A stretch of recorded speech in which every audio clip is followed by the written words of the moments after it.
tutok sa kaayuhan ug kamatuoran. Kredibilidad maoy gibarugan. Ang bagong yugto ng ating himpilan, ang Sunshine Radio ay SMNI Radio na. Patuloy kaming magbibigay ng mga balita, impormasyon, serbisyo at inspirasyon para sa Diyos at sa Pilipinas nating mahal. Ang SMNI Radio ay magsisilbing totoong boses ng bayan at maaasahan sa panahon ng pangangailangan.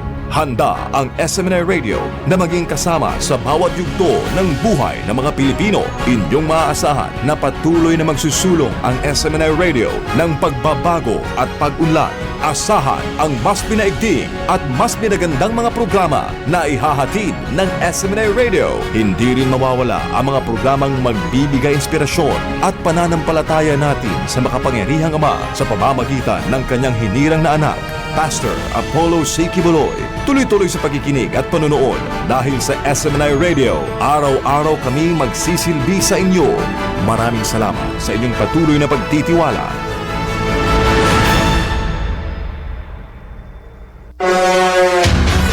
Serbisyong kapartner ng bayan. Kapartner ng bayan. Ania ang tulamanong mo paila sa lain-laing ahensya, organisasyon, personalidad o individual nga andamugahin sa ilang serbisyong kapartner ng bayan. Atong sayron ang mataglakang nga nabuhat na ug angay pang buhaton alang sa ikauswag sa matag komunidad ug sa nasud sa kinatibuk-an.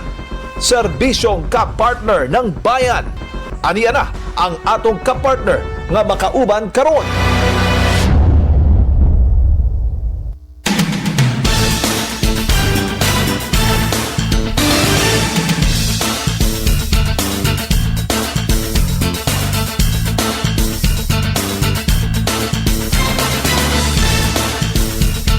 Hello mga kapartners, welcome sa atong programang Serbisyong Kapartner ng Bayan. Another episode mga kapartners no, sa atong programa. Ug welcome mga kapartners, kinihigala kapartner Jim Rabiosa. And syempre, ipaambit na lang sa pud nako sa inyo mga kapartners no, kay nahatagan magandang chance no to attend kining Lambo event sa JC's no, JCI Cebu mga kapartners. Ug nindot kay ni siya nga programa kay isa kini sa mga in karon no, kining ginatawag na artificial intelligence mga kapartners.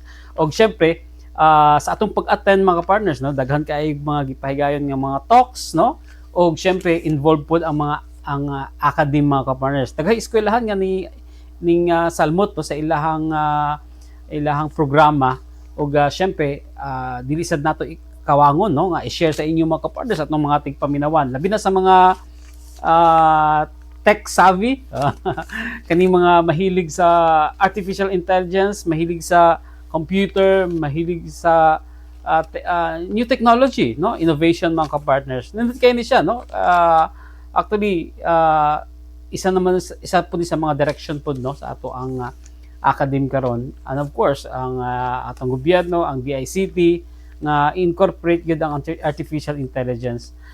During the discussion, no, ako lang i-share sa inyo mga kapartners no, kay adunay mga speech no ang ilang president sa JCI na natagan po daghigayon no nga makuha ang iyang interview, iyang thoughts about it no, si JCI Cebu President Darrell Habil mga kapartners about niining iyang program no. Kay siya magud ang initiate niini no, as head sa JCI Cebu for 2026 as president no.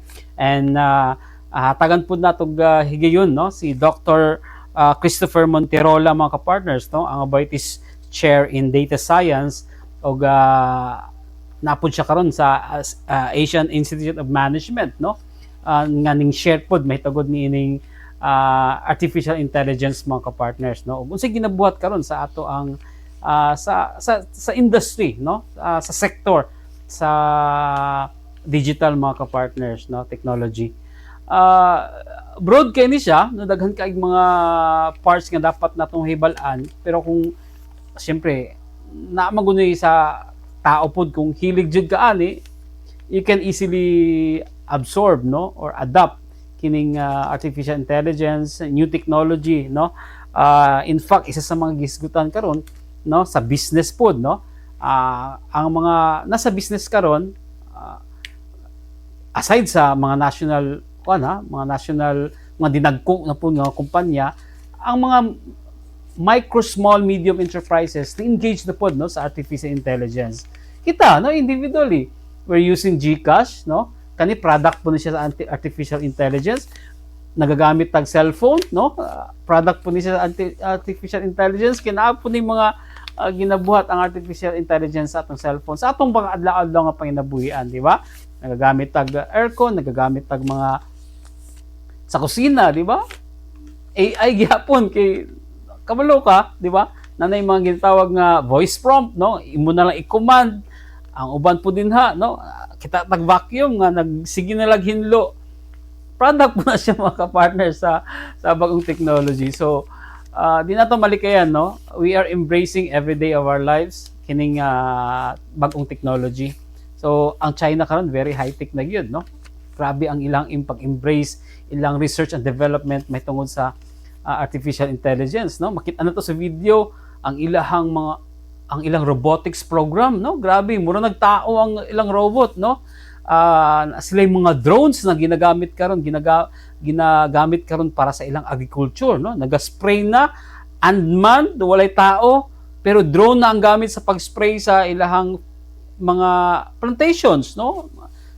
Ang ilahang pag-transport sa ilahang mga products gikan sa pikas bukid, i-drone na lang para ihatod para timely, no, dili madaot ang ilang mga products. Daghan kaayo nga advantage, no, kining pag-embrace nato sa bagong technology mga ka-partners. Di natudugayon, no, ato paminawon mga ka-partners, i-share po na ko sa inyo ang mga mensahe, no, ni JCI President Daryl Habil o si Dr.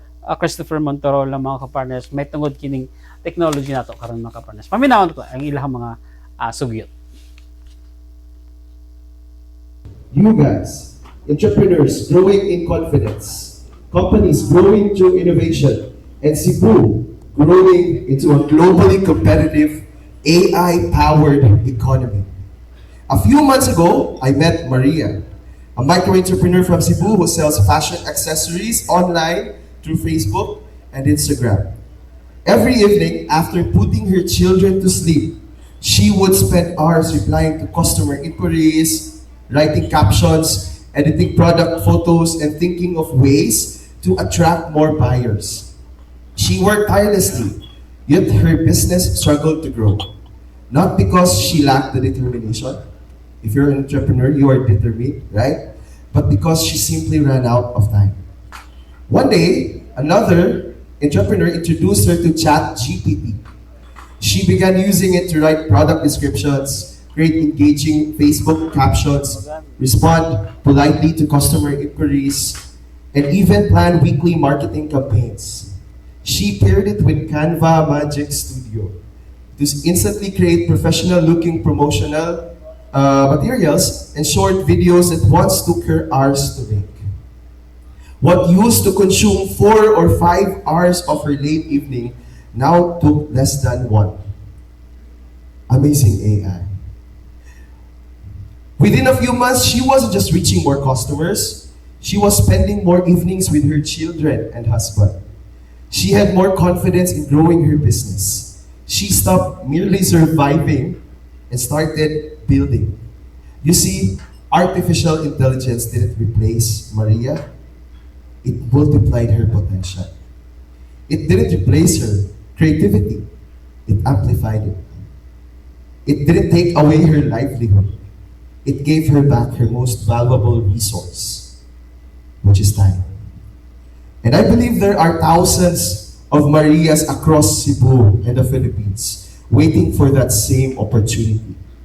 That is why what we do today matters. This summit carries a simple but powerful mission. You see it in our posters. Pagtubo sa negosyo. In English, for the non-Cebuano folks here, that's to grow your business. Not grow through empty promises or through complicated theories, but grow through practical, accessible, real-world applications of AI that every entrepreneur, manager, professional, educator, and every aspiring business leader can begin using immediately. As the summit in our poster and on our LED wall shows, built for operators, not tourists. Real AI, real returns. When we help entrepreneurs become more productive, we create better jobs. When we help businesses become more competitive, we strengthen our local economy. When we prepare our students, we have students here as well for an AI-driven future. We invest in generations yet to come. And perhaps what inspires me most about Lambo, chaired by no less than our 2026 Local Skills Development Director of JCI Cebu, Joshua Toledo. There's Joshua here. Can we clap our hands for him? Happy birthday, LSDD. Is that it proves technology and humanity can walk hand in hand.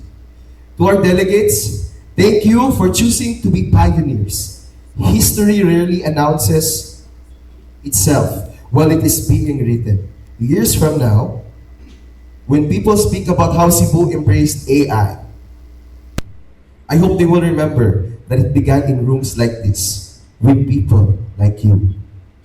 The future does not belong to those who simply use AI.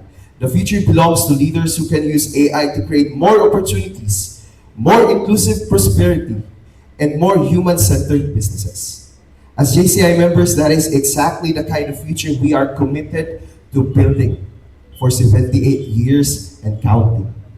So today, be curious, ask difficult questions, challenge old assumptions, build meaningful partnerships with the people around you here, and leave this summit not just inspired, but equipped to Lambo. Welcome to Lambo 2026. Welcome to Cebu's AI future. And together, let us lead the future we wish to create. Daghang salamat. Intelligence is becoming abundant. But at the end of the day, my talk will be about this: predict, automate, and win. And what I will do is to give a lot of examples and demonstrate to you how AI, we've actually done it, and how AI helped not just the conglomerates, but also MSMEs around the country.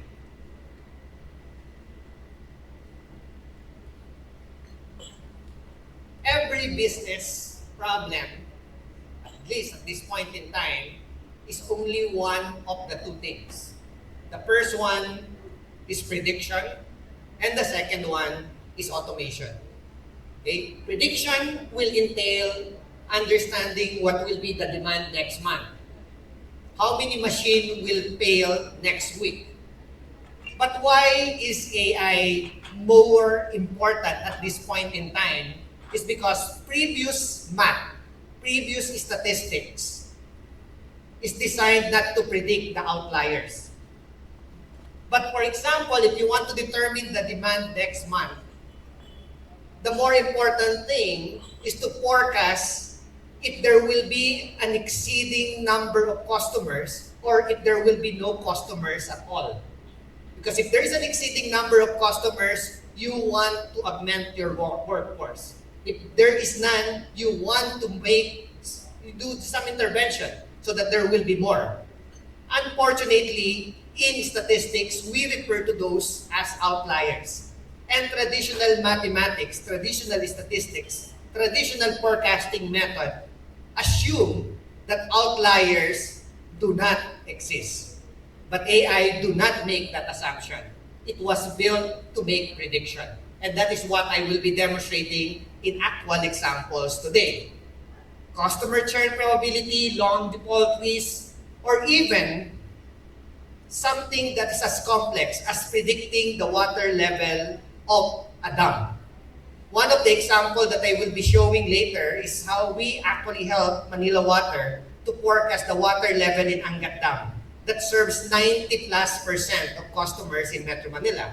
The science of forecasting the water level is very complex, mainly because understanding the rain, the weather pattern, even the soil underneath it, those, if you include those in your mechanism-based model, it will not go anywhere. we realized that. We tried physics model, it's not working. But AI, it can do a very accurate forecasting looking at all these parameters. And the second component is automation. And this is where ChatGPT, Claude, Copilot, Gemini works very well. I will show you later, okay, that at this point in time, there is no excuse for any MSMEs not to have any website. Because in real time, in minutes, I will be able to create a website for you. Nandito ako po in the vicinity right now. If you want us to create a website, and there are 20 plus MAI students in here from AIM, I will spot them if they cannot create a website for you using Claude, no, for example, or even ChatGPT. So, processing docs and applications, scoring and classifying assets, answering customer queries, etc. This can be done in a very fast manner now. But what I will do in my presentation today is just to show it to you. Okay? Mababasa niyo po lahat ito, but to have a feeling of somebody who've done it and be very intimate with the examples, it's a different ballgame. It's a different mindset kapag nakita niyo how it actually works. Okay. And AI is the #1 tool when you want to do prediction and automation. This is the undisputed tool right now. And just to give a case in point, the best credit officer in a bank can do or review 30 files a day. That means roughly 4 files in an hour. The best credit officer. AI can easily do this using your usual computer, 30,000 files in a day without bias, without complaints, without requesting for additional bonus, etc. No? So, and the more data that you will have, the better it will get. It will get better through time. AI is the #1 tool because it allows you to do pattern recognition beyond human cognition. One of the examples I will be showing later is how we analyze factory noise and found failure patterns invisible to the engineers. This is one of the Forbes 500 company based in the Philippines, and we want to help these companies because, as you all know, manufacturing is a cutthroat industry. If they cannot get the best value for their money for the workers in the Philippines, it's very easy for them to fly and go to Vietnam or China. And we want to prevent that because this company, their market share for one of their products is 95% worldwide. And they've developed some of that technologies here, but they need to understand how to maximize that particular product. I will be giving an example later on this one. And it works at any size. The same techniques that works for DBS, one of the best digital bank in the world, will be applicable to a rural bank. Now, may dalawang dilemma doon. #1, okay, how about the cost? Pareho lang ng cost. Somehow, may advantage ba ang bigger bank because of such? Of course, they will have an advantage because they have more data, etc. But at the same time, that same technology will also be useful and affordable to smaller players.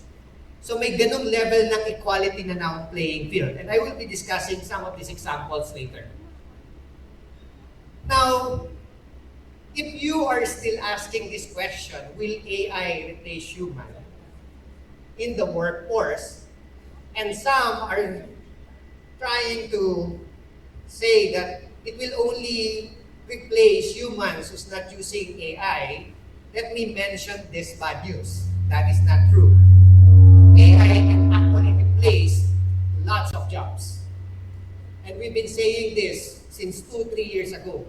The problem with those individuals who keep on saying those things is because they don't read journals. They don't read the most interesting development in this field. And you will see exactly that the goal of most scientists is to find a way to improve and replace what are the boring jobs that humans are doing right now. And February 25, this is the example. AI will be replacing 4,000 jobs at DBS. And every week and every month, there is this type of example. In fact, in the last 2 weeks, these are the reports.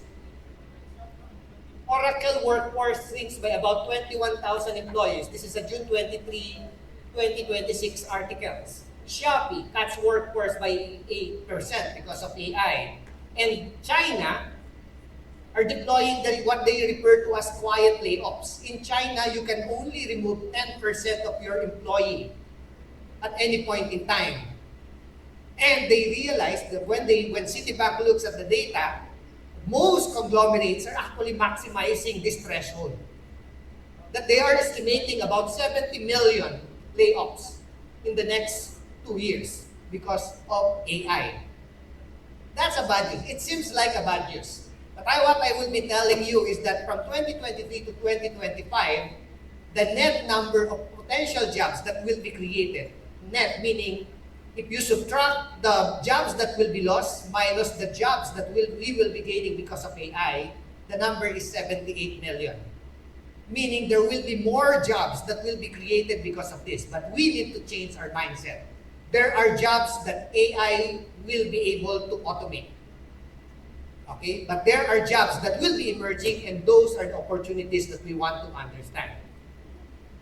And this is an interesting phenomenon. Why? Because for many businesses, the moment that you have layoffs, normally it's a symptom that the enterprise is losing money. Am I right? But now, it's a bit different, no? Nawawalan ng tao, but the enterprise are actually earning money. And if actually these companies will have their way, highly likely they will have layoffs greater than 10%. They are earning money and they are actually increasing the salary of those staying in the company, and they are actually earning money. Now, as a technologist in a business school, this is one of the tasks that I do. I look at all these organizations. They are tracing, for example, the most disruptive technology, the industry that changes other industries, the industries that are changing the workforce profile, or the industries that are impacting both. And I guess this is a given by now. Okay, most of this disruption was dominantly because of artificial intelligence or AI. In fact, from 2020 to 2025, when I look at the numbers, artificial intelligence account for 70% of those disruptions. The 90% is blockchain and includes cloud computing. Generative AI in 2023 is forecasted to substitute up to 1/4 of the current workforce in the US and Europe by 2030. This forecast has not changed. No? Ganun pa rin hanggang ngayon. It will continue to, and 2030 is just 4 years from now. Potential job loss. This is what I've been saying before. 25 million are expected to lose their jobs in 2023. 85. Let me look at this. It should be a net of 12 million. New jobs that will be created is 97 million. 85 million will be lost, or a net of 12 million additional jobs. So not too bad, no? But again, mas dagdag na stress because people need to adapt. But look at the potential jobs lost due to AI and green transition by 2030 now, when World Economic Forum updated these numbers. And it provides you a more positive view. Number of jobs to be lost will be 92 million. That's an additional 7 million from 2023. But the projection of the new jobs that will be created is now 170 million, which means an additional 78 million jobs because of this technology, dominantly done by AI. And there is no magic in artificial intelligence. No magic. It is just a math applied to your data at a scale. At a scale. Okay? That no human will be able to achieve. Because they are machines. They don't fall in love. Don't get heartbroken. No? They just think about the problems that you've given them, no complaints. as long as they have an energy coming from battery or electricity, and as long as electrons are flowing, they can do that. It's just math and data, but you need to appreciate this technology. Since 1940, when McCulloch and Pitts looked at the idea of the brain, or modeling the brain, okay, these are some of the most brilliant minds, okay, that shaped this field. I started working on AI as early as this age, when it's the second dark age is happening, 25, 30 years ago. It was not fashionable then. Everything was theoretical. That was the time na ang daming brownouts sa Pilipinas. That's why our cluster, our computer cluster, the computer cluster that I am using, that we need to build from scratch, we need to make sure that we will be able to save all the data that we have because of the brownouts and all. It's so difficult to do that then. And now, because again, the greatest change happens when Transformer was invented, and therefore, nangyari yung ChatGPT. All of a sudden, there's so many things that is happening in AI. And there is this accelerating algorithmic innovations, mainly because we are producing a lot of data now. Since the start of the civilization, 90% of the data that we are using now was produced in just the last 2 to 3 years. And these trends continue, which means every 2 to 3 years, roughly, we produce 9 to 10 times of the data that we have currently. The total amount of data that we have now is X. 2 to 3 years time, that will be 10X. Okay, 4 to 6 years time, that will be 100X. And we can do a lot of storage and compute power. Storage in 1970s, 1 megabyte of data will cost $1 million USD. 1 megabyte of data. A good photo right now, you will probably be needing 5 megabytes of data, right? 1 megabyte of data, 1 million USD. Now 1 megabyte of data is 10 to the negative 6 USD. 0.00001 dollar per megabyte. And a lot of algorithmic innovations. There are two types of AI in general where you can do prediction and automation. The so-called non-generative AI, this is the traditional machine learning model. And I will be giving examples, 10 examples, on how we use non-generative AI to solve business problems in the Philippine setting. And the so-called generative AI. Okay, and the evolution of this generative AI, we refer to this now as agentic AI. But in general, there are two types, non-generative AI and generative AI. And I will be giving examples on how you can use immediately, like right now, the so-called generative AI to your businesses. The way Maria used this ChatGPT para i-improve yung kanyang business. So real cases, we've started data science education in the country at the Asian Institute of Management. And today, we have completed more than 100 data science and AI projects. And for those who are profit-seeking, the MNCs, the MSMEs, the large enterprises, the potential annual recurring revenue given to us by normally the CFOs of those companies amounts to about $178 million because of the use of AI. Of course, some of these are non-profit organizations. Government wants impact. Okay, so we cannot put the monetary value in the works that we have done there to them. And another thing that I would like to highlight is that it's sector agnostic, which means, okay, any domain, essentially any domain, you can use artificial intelligence. And deliberately, we choose it to have this level of spectrum, this level of variation, because we want to demonstrate that it can be applicable to any specific field. So some examples, very quick examples. This is work that we have done with Bangko Sentral ng Pilipinas, automation. They will be spending, they are the one reviewing 500 accounts, okay, of different financial institutions every month. And each of those accounts will have 2,000 items that each of these financial institutions need to fill out. Okay, according to them, they will be using 1 week or 40 person hours per account to review the 2,000 items.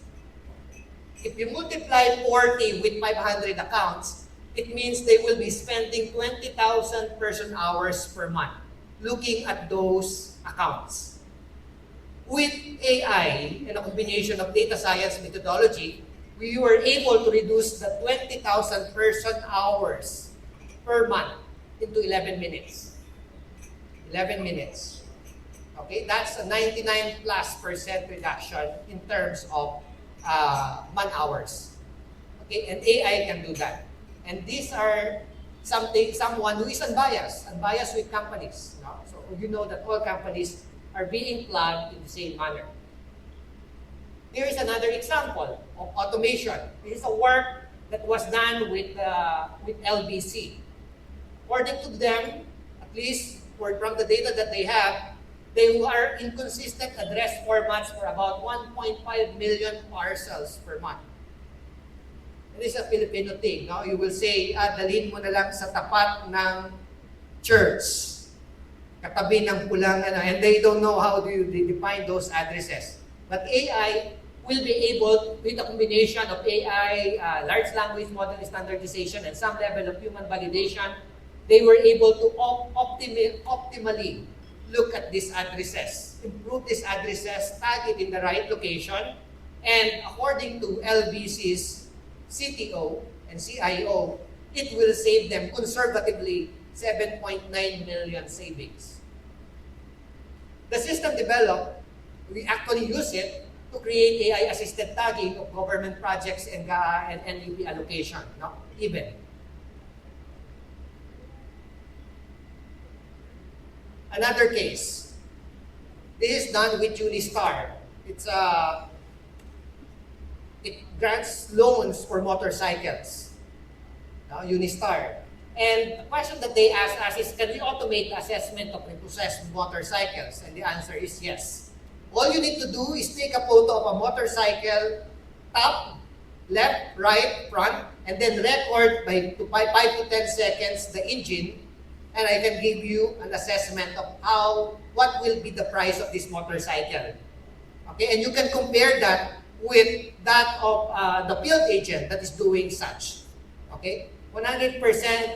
You can see articles related to this 2 years ago, and yes. Again, AI can do this. Automation and then making forecasts. This is an interesting case study. Doing AI credit scoring for the unbanked. So there is this philanthropist who gave 1 billion pesos to one organization. It's a Christian organization. And the idea of this Christian organization is anyone who needs their help, they will be giving them money. They will loan their money even if they don't have any credit history, because they just want to help. But at the same time, of course, their goal is to make sure that this 1 billion can last long time. No? So they asked us this question: can we lower loan defaults while keeping our mission to serve people with no credit history? And there are just 2 things that they have given us. The application model, it's a one-page application model where you will be putting your names, etc., your job, the reason why you want to have this loan, and the behavioral model. The company, the organizations need to have an access to your social media to understand how you actually interact with the other people around you. And this is the savings that they told us that they will be getting every year, 56 million. Okay, 56 million. This is 5.5% roughly of their capitalization. AI can do this. No? In fact, we have done more than 7 loan default credit scoring system for different institutions. And one thing that we realize is whatever data that you have, AI can find a correlation of that to your credit score. Another example, this is that multinational company that we're talking about now a while ago. Can we perform predictive maintenance in our machines to minimize delays in the production and shutdowns? Their engineers have been very biased because they've been working on it for a very long time. AI was able to demonstrate and see what are the machines and when will these machines most likely will have a problem, and really understand how to mitigate this problem. Another thing that they were so happy to realize when we work with them on this component is the human-machine interaction. This company can buy machines that is as expensive as $500,000 per machine, and if no one is operating that machine, then they are losing money to some extent. No? With artificial intelligence, we were able to maximize that human-machine interaction. But for this problem alone, this is the number that they have given us. For one product, 153,000 savings, and they have hundreds of products. Again, most of the participants here will not be able to relate to this because this is a huge, huge company. Now, what I'm saying here is that same technology that we are using in this company, you can afford it with the current development in AI now. And AI can look at counterintuitive results. The problem of many companies is doing the same thing again and again because that is the only experience that they have. Another two companies that recently we worked with last year, they have completed this project. Be Happy, it's founded in 2012. It's an online retail merchant of arts and craft supplies. 9,000 SKUs. And you're very familiar, most likely, with SOEN. No? It's a garment corporation, has been with 50 years in textile industry, 15,000 SKUs. The question that they ask us, can we reliably forecast sales orders while avoiding stockouts and overstockings? Two different companies, same problem. Okay? And here is the result. 7.4 million worth of working capital that can be freed up because of the AI. Here, it's 32 million cost avoidance.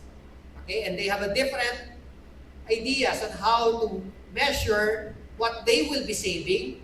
One is loss opportunity, the other one is really cost avoidance, but they are answering the same question. They are trying to answer the same question. So again, different products, same challenge, nearly similar AI solution. And this is an important lesson. Organizations can share the cost of developing and deploying AI solutions. Maybe JCI is the one that can facilitate this. No? JCI, with the chair Joshua right now, I'm sure that he can tap ng kanyang mga classmates to work with your problems. And the other companies that, or you can just choose who will be your AI developer, okay? If you realize that you have the same set of problems, ask them to solve it at the same time. Oh, interestingly, that's 6-7. Okay, next, case A, fuel demand forecasting. This is one of Oriental Mindoro's fastest growing fuel retailers. Question is, how can fuel demand be accurately forecasted to optimize inventory and maximize profit? So what we develop, what our students develop is forecasting the price of gas and at the same time trying to forecast how many will be buying that gas. So it's essentially the same problem as the 6-7 problem, no? Forecasting, overstocking, and the supply. And the interesting thing here is, as you all know, if the price of this increases, there will be less consumers. There will be less buyers of your gas. And this is the result, 5 to 7% increase in revenue, 5 to 10% reduction in operating costs. So I'm just giving here all the examples because I know that a good portion of you here are entrepreneurs, and you will see through it. No? You will see that most likely, the problems that you have in your company will be one of the 10 problems that I'm showing here. So this research level type of problem. For example, forecasting the Angat Dam water level. They are now using this in their Mancom. We can forecast 1 year ahead of time what will be the water level if you will do nothing, okay, in the current situation, especially now that there is an El Nino coming. The magic number for Manila water is 180 meters. If there's too much rain, then it can cause an overflow and they need to release water to maintain the dam integrity, killing lives. If there is less than 180 meters and there is no rain, then there could be a water shortage, which happened in March 2019. 8% of the population in Metro Manila do not have proper water supply. And this is a work that we've done with a conglomerate. This is actually one of the very first work that we have done before. No? And the idea here is to forecast how well is moving in the Philippines. And we realize that most of the models that exist currently that is developed for first world country do not work in the Philippines. This work, among others, are predicting which municipalities will become first class, second class, third class, and this is that span of time, and what will be the wealth of the people in those different locations. It is an interesting thing, though, that I want to note. The number of coffee shops, Dunkin' Donuts, Starbucks, is a better predictor than the number of Jollibees in different municipalities for their level of attractiveness. And these are just some of the companies that we've worked with, from multinational to big and medium conglomerates, to MSMEs, all the way to government, international organizations, etc. My point here is that AI can actually really works. Okay? And I am here, and I'm really happy to answer your questions kasi alam niyo that we've actually worked on these problems and concerns. No? We will have some level of intimacy and understanding that it actually works. Now, second part of my talk will be on generative AI. First, what is generative AI? It's a class of advanced ML techniques to generate new content. In seconds, I will be able to get this poster. I just put the email of Joshua Toledo to me. You will be able to create a poem or whatever that you'd like to produce. Immediately create new video and then even manipulate audio. And this is a known fact now. GPT has now the same number of parameters as the human brain. What is amazing is that this idea was predicted 30 years ago. No? That by 2025, computers will have the same number of sophistications as the human brain. Many can't believe that, but it happens, no? Because of the ChatGPT. And it's now more intelligent than your average lawyer, biologist, psychologist, statistician. And this recent result, GPT-5 actually surpasses human doctors in medical diagnosis tests. And they have shown also that GPTs are actually has more empathy than doctors. Ang doctors kasi 5 minutes ka lang or 10 minutes ka lang kinakausap, but then this one 24/7 available for you. And when they say medical diagnosis test, you give the symptoms, you give the blood results, for example, it will tell you what to do. 95th percentile of top doctors, US doctors, which means this is really a world-class doctor, no? Yung GPT-5. And this is again another interesting trend that I would like to highlight. How people are really using generative AI in 2025. It's not for summarization, etc. Look, these are things that you are demanding from a friend, from a relative, from your parents. No? Therapy and companionship, organizing your life, finding purpose. If you're down, try to talk to GPT. I'm not encouraging it, but if you're down, talk to GPT and tell the GPT or Claude, I need inspiration. Can you tell me a story that will uplift my spirit? And you will be surprised how good the stories are and very much align with what it's learning about you. So, generative AI, it can automate language, knowledge, work, and customer interaction. And the question is, can I use ChatGPT? You can, of course, use ChatGPT. But the question is, can you deploy it systematically? And for some of you, at a scale and as part of how your business operates. Now, what I will be doing here is just give you demos and examples. No? I already mentioned the first demo that I would like to demonstrate to you. Creating website. Minutes, you will have a website. So I just place here, okay, I asked that Claude to build an event website from the project brief that was sent to me. This was sent to me by Joshua Toledo. Include event info, agenda, and a registration form. Okay? Click. Sorry, I'm too slow. Is it possible for you to forward this bit? This at the middle. So, this is real time.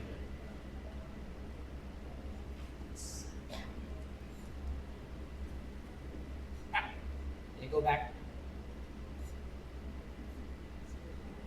Yes, there you go. Click. Kaya ba?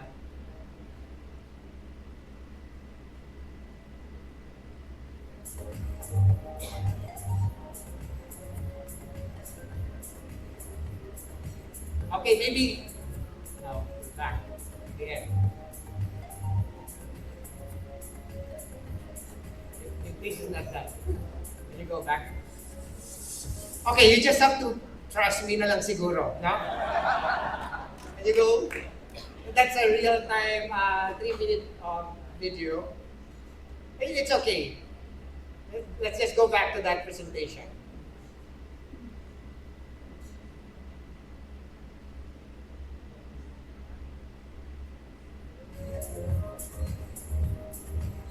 It's page 32. Okay na.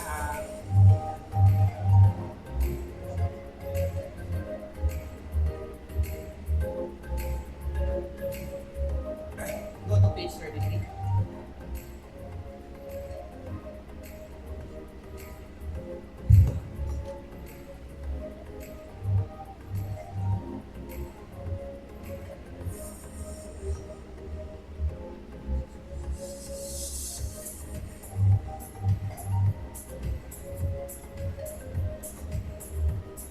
I'll end in 5 minutes. Okay, skip this. Can you go to the next slide, please? Back. Yeah. So this is a website. Okay. In that slide, actually, yung interactivity of this website and demoing, no? But immediately you can have a website like this one. You can do registration, etc. Again, the most important lesson is that in the AI era, there's no excuse for not having a website. Okay? No excuse for not having a website. Even the website, can you go to the next slide, please? This is the website of a company that I co-founded with another data scientist, this is Cortex Innovation. We built this, okay, using AI. No, we are not developers, we are not web developers, but of course, we need to look for individuals who can help us with the design, etc. So these are the companies. So you can see that it actually, AI can actually do all of this quite well with a very good interactivity. No? This is live. You can check this one out. No? Cortex Innovations .tech. So in minutes, in hours, if you want to spend more time in the design, you will be able to build this on your own. Most of the time on your own. Okay, next slide, please. I can control this. You can create digital twins in minutes. Just put all the documents and tell this AI what you need to do. So you can create an embodied digital image from your end. I've not used this for FAIDA, but because of this, my consultation hours dropped to nearly zero. Can do better than me. They actually look for it, for this thing than me. And this was 2 years ago. Can you imagine what ChatGPT can do now? This was 2 years ago. Live demo. We had a workshop with entrepreneurs, and Paco Magsaysay was there. I've shown in real time how this 30-minute video, okay, in YouTube can be in no time summarized every 5 minutes. You can summarize that video. You can summarize all the meetings, the conversations that you guys have, and not just summarize it. Okay, I can create in less than 20 seconds a marketing material out of that interview. And ChatGPT, you can say, I need only 500 words. Okay, customize it for a Gen Z audience. You can do all of that. And I asked Paco if this is something that will pass his taste or the taste of his marketing people. And they said yes. No? And this is real time. And in real time, we can even create a good video like this one based on that interview. Oh, sorry, there is no sound. But, customized for the Philippine setting. There are some mistake because this definitely doesn't look like Paco. It's Caucasian. You should have some voiceover. Of course, there's bias, so you will see that most of the players that they are using are actually Caucasians. No? But in minutes, you will be able to produce this.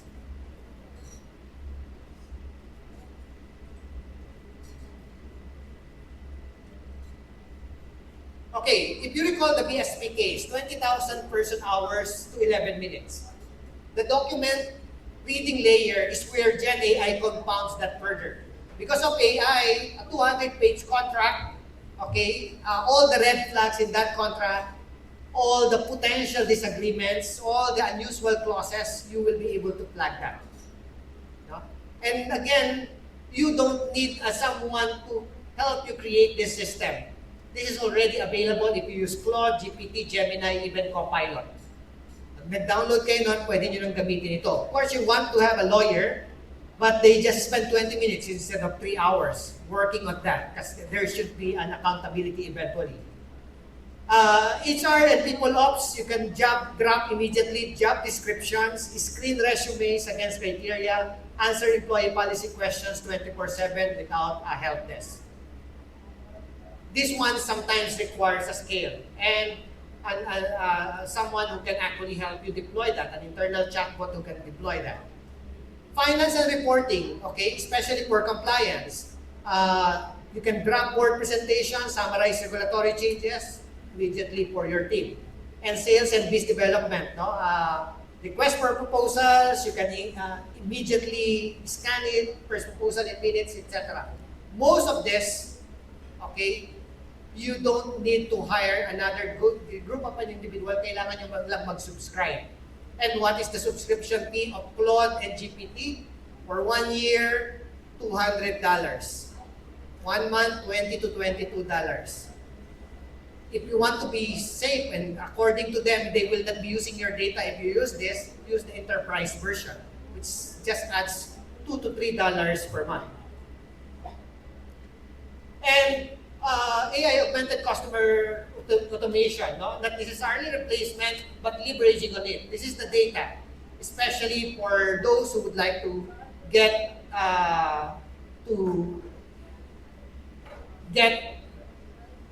for example, for banks to get a client. According to this result, with the use of AI, you will be able to reduce the handling time by 30 to 40%. You will be able to increase the volume by 2.5 times, and agent satisfaction skills quite high. Again, these are real results. No? But beyond the hype, and I would like to highlight this particular part. Again, everyone is spending on AI. The survey, they've been surveying 5,000 companies. And while every companies are now using AI, if you're not using AI, you will have the so-called FOMO, fear of missing out. But still, right now, every 2 to 3 years, they are increasing by 91%. They're spending, these different companies. Still, reports indicates that only about 1/4 will be able to get an ROI from AI.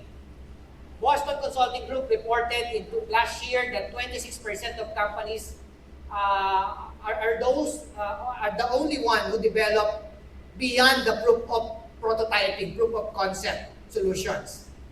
McKinsey Global Survey on AI indicates that only 1/3 of the organization report that it contributes meaningfully to their company. Now, what is the reason for such? Okay? Let me give you actual results from different companies that we've worked with. Why it failed, okay, to be deployed in their companies. Why they failed in spite of the investment that they've done it failed them. No? And again, if you want further understanding of this, you can talk to our students here. We also have an MSDS student here, Cedric. You can talk to, no? Kung gusto niyo kausapin mamaya. First problem, your 93% forecast accuracy using machine learning up by 4%, it will boost your monthly sales by 23 million. This is what the data scientist told them. But in reality, okay, there are variables that they cannot actually forecast. Okay, moving to the future, that if you don't have an information or an accurate information in that variable, the accuracy will be less than the previous system. For example, they include the variables of the number of umbrella sales. Include in their prediction, say for example, they are selling umbrella, they include in their variables whether it rains or will not rain. But they cannot predict that beforehand. So this is that problem of that particular company. The second company that I would like to highlight here, they mentioned that ML model of talent retention or acquisition will save them 1.4 million in annual operating expenses. They can tune all the variables, they can forecast all that variables beforehand, but this did not fly out. They failed to deploy this because this is not aligned with their business strategy. Okay, what the ML is saying is to remove the senior management and the older individuals in the company. But that is not part of their culture. No? So AI must at the same time be aligned with your business strategy.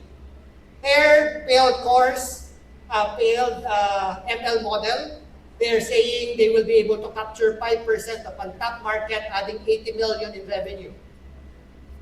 All variables can be forecasted, aligned with their business strategy, but still, okay, they fail to deliver or deploy the solution because workforce is not prepared to use the tool.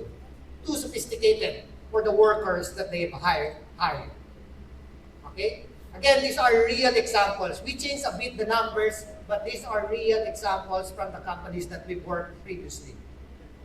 And another last example that I will be giving here, 2% net increase in new customers, driving an extra 90 million annually. Everything that the problems that I mentioned a while ago is solved here. It's not present here. Variables are well accounted for. Indeed, you can do intervention on those variables.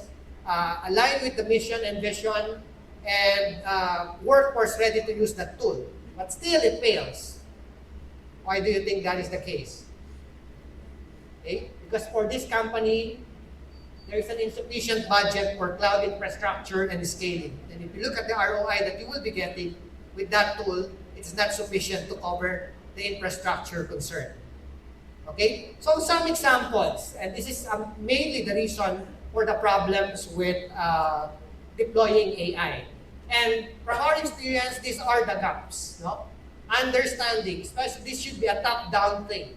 If the CEOs, the presidents, the decision makers do not understand the problems and how AI can actually work with, you can get an ROI from that, you will have a problem. Digital transformation in general is not cheap because you need to buy infrastructure. So you need to make a decision whether you will be using the cloud, whether you will be outsourcing this, etc. Again, data quality and availability. Right now, this is slowly becoming less skill gap and talent shortage, but 7-8 years ago, this is real. Now this problem is real. And again, scaling and operationalizing, something that I discussed a while ago. And the next few slides, these are my closing slides. Let me just mention this. No? Companies are being disrupted. In 1937, a company, this is an S&P 500 companies, essentially the 500 most valuable companies in the world, they can stay afloat for 75 years. Now, because of technology, mainly AI, the total number of years that a company can stay afloat will be 13 years. This is not just because of AI, but because of the technology that is coming. Okay? In spite of the fact that the lifespan continues to increase by about 0.20% every year. Even during the pandemic, halos nag-increase pa rin ang lifespan of humans. Alright, mako na mga partners, no? Ang ato ang episode karon sa atong serbisyong kapartner ng bayan. Ganina atong nadunggan ang mga mensahe ni JCI Cebu President Darrell Habil og ang ilang keynote speaker na si Dr. Christopher Montorola, mga kapartners. Ang about is share sa data science og affiliate po siya sa Asian Institute of Management, mga kapartners. Ngayon, gisgutan yun, no? Ang kinatibukan may tungod sa artificial intelligence, mga kapartners. O unsa ni siya kami hinungdanon, labi na sa atong adlaw-adlaw nga pinangibuhian, mga kapartners, sa atong business, and everything that we do right now, gamit na yun na siya, mga kapartners, no? Murag, di na gina natin malikayan. So, all we have to do is to embrace, no? Kining bagong technology, kining artificial intelligence, so to speak, o uban pang mga innovation, mga kapartners, nga naikalabutan ni sa atong adlaw-adlaw nga pagpuyo, siyempre sa atong business, sa ato ang pag-engage, sa ato ang isigataw, mga kapartners. Of course, sa government, no, kay momon ginagamit na po na, no, kining artificial intelligence. Og hopefully, no, kining episode kahatag og maayong pagtulunan sa kanatong tanan, mga kapartners. May tungod ni ining event na gi-organize, no, sa JCI Cebu, kining Lambo, mga kapartners. Og syempre, din tapos ang atong programa. Kauban nato sa technical side, kapartner Felix na inigala kapartner Jim Radiosa. O sa sunod na po episode, no, sa atong programang serbisyong kapartner ng bayan. Ang Diyos panalangin ka ng tata.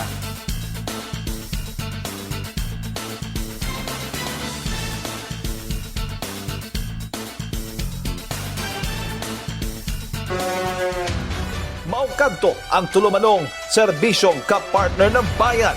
Ubani kami ninyo sa sunod na higayon, matag Lunes hangtod Biyernes sa susamang oras, 1:00 hangtod 2:00 hapon. Dinhi lamang sa DYAR 765 SMNA Radio Cebu.